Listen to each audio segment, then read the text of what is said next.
আসসালামু আলাইকুম সুপ্রিয় দর্শক, স্বাগত জানাচ্ছি এফএম এগ্রো নিউজ ইউটিউব চ্যানেলের পক্ষ থেকে।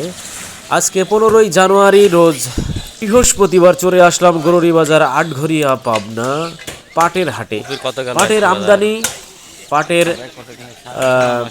দাম দর আপনাদেরকে জানানোর জন্য চেষ্টা করব আজকের এই ভিডিওতে।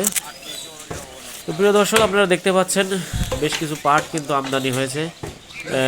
এই মুহূর্তে হাটের প্রায় শেষের দিকে আমি অবস্থান করছি। তো আপনারা দেখতে পাচ্ছেন এখানে দুইটা চাটাই পড়ছে, বেশ কিছু পাট কিন্তু এখানে কেনা হয়েছে। যে এখানে একজন ম্যানেজার, খুদে ম্যানেজার, সে আসলে পাটের টাকা দিচ্ছে। তো প্রিয় দর্শক, আমরা ব্যাপারীর সাথে কথা বলে আপনাদেরকে আসলে জানিয়ে দেওয়ার চেষ্টা করব যে আজকে পাটের বাজার কীরকম গেল। আসলে বিশেষ করে আজকে পাটের উপর বাজারটা, যে আসলে উপরে কতটুকু বাজার গেল। গত সপ্তাহে তো আমরা জানাতে পেরেছিলাম যে আপনার 4750 টাকা করে কিন্তু প্রতিমণ পাট বিক্রি হয়েছে। তো আজকে কীরকম বাজার যাচ্ছে আমরা একজন ব্যাপারীর কাছ থেকে জেনে। তো প্রিয় দর্শক, এ পর্যায়ে একজন ব্যাপারীর সাথে কথা বলবো, আপনাদেরকে জানাবো। আসসালামু আলাইকুম। চাচা, আজকে কিরকম গেল পাটের বাজার?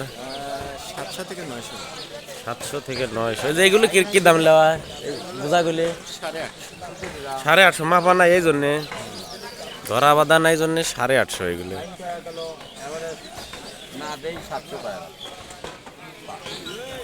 দামটাই খুশি দেবো না, 50 টাকা কেজি।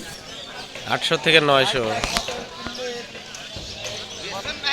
তো প্রিয় দর্শক, আমরা আরও একজন ব্যাপারীর কাছে জানতে পারলাম যে তার আসলে চাটাইতে 800 থেকে 900 টাকা, অর্থাৎ গত 2 দিনের চেয়ে আজকে বাজার একটু ভালো। 4900 টাকা দরে কিন্তু তিনি প্রতিমণ পাট কিনেছেন। তো যাই হোক দর্শক, আপনাদেরকে পাটের বাজার দর জানিয়ে দেওয়ার চেষ্টা করলাম এতক্ষণ গরুরি বাজার আটঘরিয়া পাবনা এই হাট থেকে। এটি বৃহস্পতিবার এবং সোমবার দুই দিন কিন্তু সপ্তাহে হাট বসে। তো সকলকে আন্তরিক ধন্যবাদ জানিয়ে শেষ করছি আজকের মতো। আসসালামু আলাইকুম।